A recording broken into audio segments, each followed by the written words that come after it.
affirmative would like to begin by thanking Brian Lane and our COM 2140 class for hosting and participating in this event. We begin with a quote by Darren Barney from his book, Network Society. Democracy is a deeply communicative form of politics. It demands communication and exchange of information and views. It demands dialogue and a public sphere in which citizens can engage in the practices which define them as citizens and the society as democratic. Our modern democracy demands a platform for open-ended communication. Therefore, we affirm. This House believes that social media is necessary for democracy. Today, the affirmative believes that social media is an imperfect yet necessary tool in the present version of an ever-changing democracy. A world with social media is more democratic than a world without it. The most important definition in this debate is the term necessary. We are not arguing that social media is a system without flaws, simply that it is necessary, or in the words of the Oxford English Dictionary, that it is needed.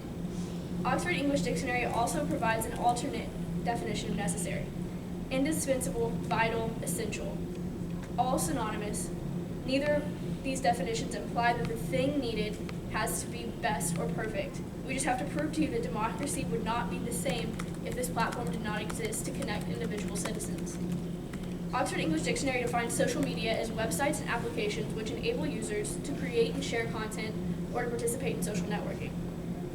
Oxford English Dictionary also defines democracy as government by the people, especially a system of government in which all of the people of a state or polity are involved in making decisions about its affairs. In later use, often more widely, with reference to the conditions characteristically obtaining under such a system, a form of society in which all citizens have equal rights, ignoring hereditary distinctions of class or rank, and the views of all are tolerated and respected, the principle of fair and equal treatment of everyone in a state, institution, organization, etc. This is the definition to pay attention to.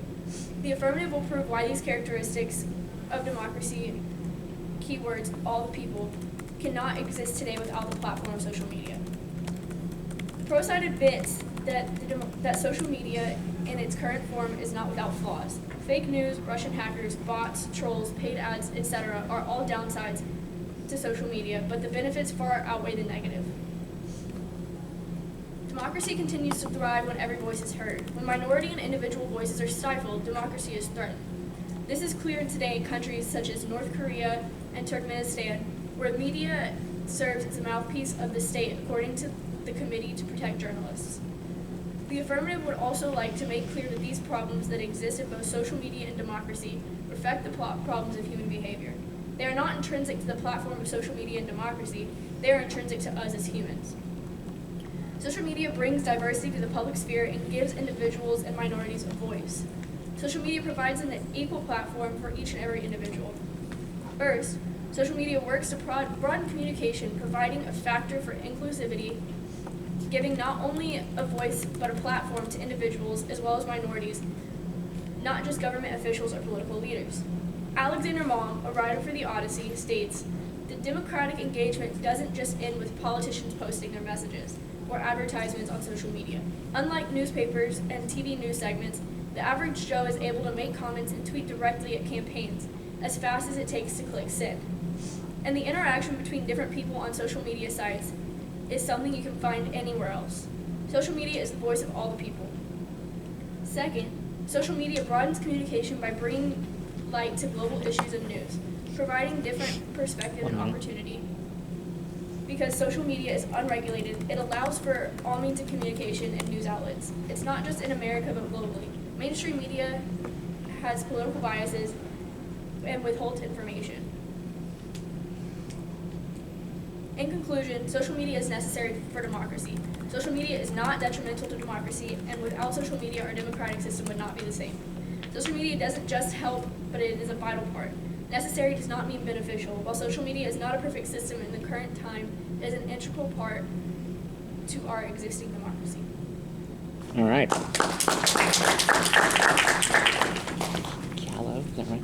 Yeah. All right, everybody, welcome our first speaker from the negative, Brenda Callow.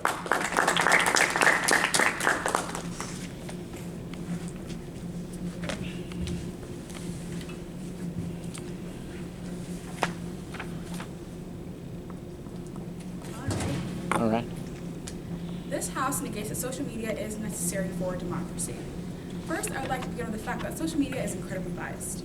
When you follow people on Twitter or Instagram, you're usually people that post or whose posts that you want to see or whose views you typically align with. Social media platforms are a space for fun and self-expression, so people will hardly go out of their way to make their feeds inclusive for all views outside of their own. For example, I have Donald Trump completely blocked on all my socials because I choose not to interact with that type of content. I don't need that type of negativity in my life. This can be problematic because when you only surround yourself with people with the same or similar views, it only leads to extremism, which isn't good in any form. This might not be so important when it's a silly issue like someone being an extreme supporter of the Popeye sandwich over the Chick-fil-A sandwich, but in regards to something a little more serious, such as politics, polarization can be extremely harmful. The study of terrorism and responses to terrorism, nicknamed STAR, conducted a research in regards to this. The dataset was composed of Islamists, far left, far right, and single-issue extremists who radicalized to nonviolent and violent extremism in the United States. It was found that when taking into account the exponential growth of social media, user-to-user platforms have factored into the radicalization and mobilization of a far greater percentage of U.S. extremists in recent years. In fact, in 2016 alone, social media played a primary or secondary part in the radicalization process of 86.75% of extremists in the U.S. compared to 48% 4 years prior. This doesn't sound very helpful to me. Secondly, social media is all talk, no action. For example, in the 2016 election, it seemed like everyone was in support of Bernie Sanders and wanted him to be elected as president. A day didn't go by where I didn't see a tweet praising Bernie, and I definitely felt the burn that year. But if so many people were endorsing him, then why didn't he win? Necessary is defined as required to be done, achieved, or present, needed or essential. Doesn't mean it's perfect. Though social media may aid in providing knowledge to candidates, it does not reflect voter turnout. The majority of people who use social media are children and young adults. A study conducted by eMarketer in regards to this showed that 90.4% of millennials, 77.5% of Generation X, and 48.2% of baby boomers were active social media users. If social media were necessary for democracy, then it should reflect in polls with higher turnout in the younger generation, right? But no. According to the census in the 2016 election, citizens 65 years and older reported a higher voter turnout at 70.9% than the younger generation from 18 to 29 years old at 46.1%. When the conversation is taken offline, where people can actually take action, this is where real progress can be made. The primary way that social media helps democracy is also the reason that it hinders it. There's so much information that could go viral so quickly, by the time that is found untrue, or someone has the time to fact check it, it's too late. It's already reached so many people. It is true that it is the responsibility of the person to look up the information to make sure whether it's true or not, but with the information overload, it's impossible for the ordinary citizen to sort through. Though social media does give a voice to everyone, this voice can be completely anonymous. This gives the power to anyone to sit behind a screen to say whatever they want with little to no consequences. A good example of this is the IRA, which is an internet research agency run by Russia. The IRA was designed to polarize the U.S. public by using social media. It has been found that they created thousands of fake accounts across multiple social media platforms.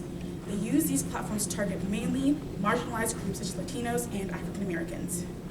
They did this by creating domain names such as Black to Life, and along with the most popular Instagram, Blackstagram, which had over 300,000 followers. This brings me to the point that social media revolves around popularity. People pay the most attention to people have the most posts, follows, and retweets. If 40,000 people share this post, it must be true, right? Which brings up the issue of fake news. When fake news is flying around, no matter who's spreading it, people lose faith in the trustworthiness of their social institutions, or perhaps even the very idea of truth in politics. It leads people to lose faith in the truthfulness that democracy should be built on. If so many things have to be proven wrong, what are the likeliness that you're going to believe it? Though social media can aid in democracy by providing information, it does very little past that. For these reasons and other reasons to follow, this House negates that social media is necessary for democracy. All right. All right, it's time for our first period of Crossfire. Can I have Bree and Brenda You've got 2 minutes to interrogate one another. Do you probably both want to stand, at least? Sorry? Probably both want to stand, Oh, okay. at least on that. Yep. All right, ready? Here we go. So you say that social media is not perfect, but if it's not perfect, then how does it make it necessary for democracy if it's not something that's going to make it better or help it in any way? So, actually kind of to touch on something that you mentioned as well. You said that places like Russia have created bias in our social media and in our day-to-day interactions. Well, they wouldn't have to create that bias if it wasn't necessary. If Russia didn't deem social media necessary for our democracy, they wouldn't be hacking social media and promoting candidates through that. It proves that it's necessary because there is the bias. I don't think that if it's necessary, I think it's just there, so they are using it. Social media wasn't always around, so, I mean, they didn't really have that same kind of influence. They were always kind of trying to infiltrate our politics. As we mentioned in our first speech, media has always been around and people have always been trying to bias media, but we've never had a way to respond.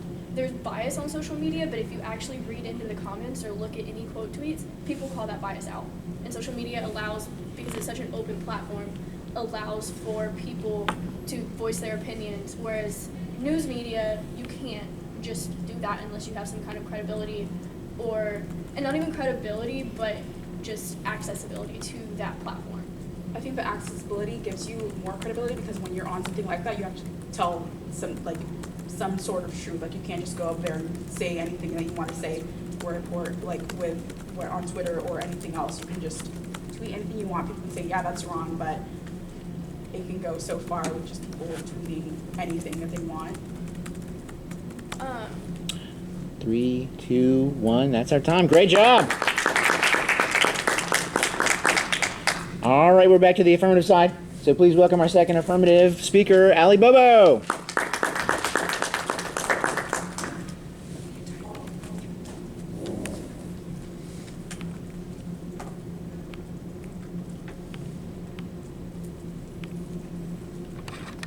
So I want to give props to the negative for their argument, but I want to start out by saying that the resolution is not social media always brings out the best in humanity, because democracy doesn't do that either. The resolution is just social media as necessary for democracy.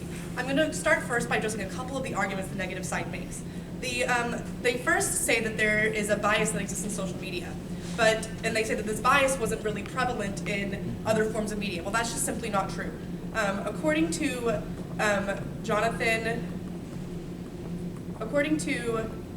Jonathan Roswell in the New York Times, statistics stating Russian Limbaugh listeners demonstrated large rating bias, 52% of news content rated, and it was 50% for Breitbart readers, and Fox News watchers showed large bias 45% of the time. So there is this bias that used to exist in mainstream media, not just social media. I also want to start by mentioning that they said that social media has not affected voter turnout, and that's simply untrue. According to our estimates from the Center for Information and Research on Civic Learning and Engagement, youth political engagement in the 2018 midterm elections was among the highest in recent decades. An estimated 31% turned out to vote compared to 21% in 2014. So the impact and the rise of social media in the recent years has led to this direct rise of voter turnout, especially in younger citizens who are the ones that need to be voting because our views have not been shown in the last few years. We also have so social media does not single-handedly revolutionize the government, but it does widen the space for democracy to exist. For example, in China. Before the internet in China, there was one public voice, the state. There was one official version of history, and there was official media. Now there's an explosion of voices. According to Emily Parker, a digital diplomacy advisor and former State Department official, WeChat, China's main messaging app, has 1 billion monthly active users. But it's not just about freedom of speech. Social media is essential for promoting freedom of assembly, something that we in the United States take for granted. According to Ethan Zuckerberg, who runs the Center for Civic Media at MIT, the power of social media to raise money for candidates, recruit people to participate in marches and rallies, to organize boycotts, or to overthrow a government is one of the best documented powers of social media. Mobilization online does not always have to lead to offline action to be effective, and that's one of the main things that social media does. A wave of campaigns like Sleeping Giants, which has urged advertisers to pull support from Breitbart, or even the hashtag #MeToo campaign, all was pretty much done online through social media. And thousands of women have demonstrated that sexual harassment is a pervasive condition, that it does not just come from one or two Harvey Weinsteins, but it exists in men all around the world. And this is only because of the power of social media. According to Jacob Ohm, assistant professor at the Center of Journalism at the University of Southern Denmark, many citizens receive their daily news from social media, while circulation numbers of newspapers and audience shares have gone down. So it's no longer a matter of media versus social media. It's social media is our life. It's what we have in front of us. And if the negative saying it's not necessary, then are they just telling us to get rid of it? No one really wants that alternative, because social media exists and we have to deal with it, and it's a part of us. Pew Research suggests that approximately half of Facebook users get their news through Facebook, but the overwhelming majority of Facebook users are exposed to the news incidentally. So social media is doing a good job of giving people information and news that they're not even going out on their own to look for, which is a vital part of our democracy. I also want to add that, touching on what Bree said, they said that the IRA, which is the Russian organization that was used to hack social media and create fake pages, like we said, social media is necessary for democracy, and this is proven because these anti-democratic forces, such as Russia or China or other entities, have proven that they can't allow social media to exist because they don't want democracy to exist. Therefore, social media is incredibly necessary for democracy. The affirmative has never claimed that social media is a perfect system. In fact, it's far from it. History shows us that pain is a necessary investment for progress. So yes, social media needs to include more regulations and changes, but a modern democratic system relies on social media to function effectively. The negative fails to address how these downsides actually impede democracy and make it unnecessary. They list all of these negatives to social media, but they haven't actually given any contextual evidence to how these biases actually lead to lower voter turnout or how the voting records are impacted. I'd also like to mention that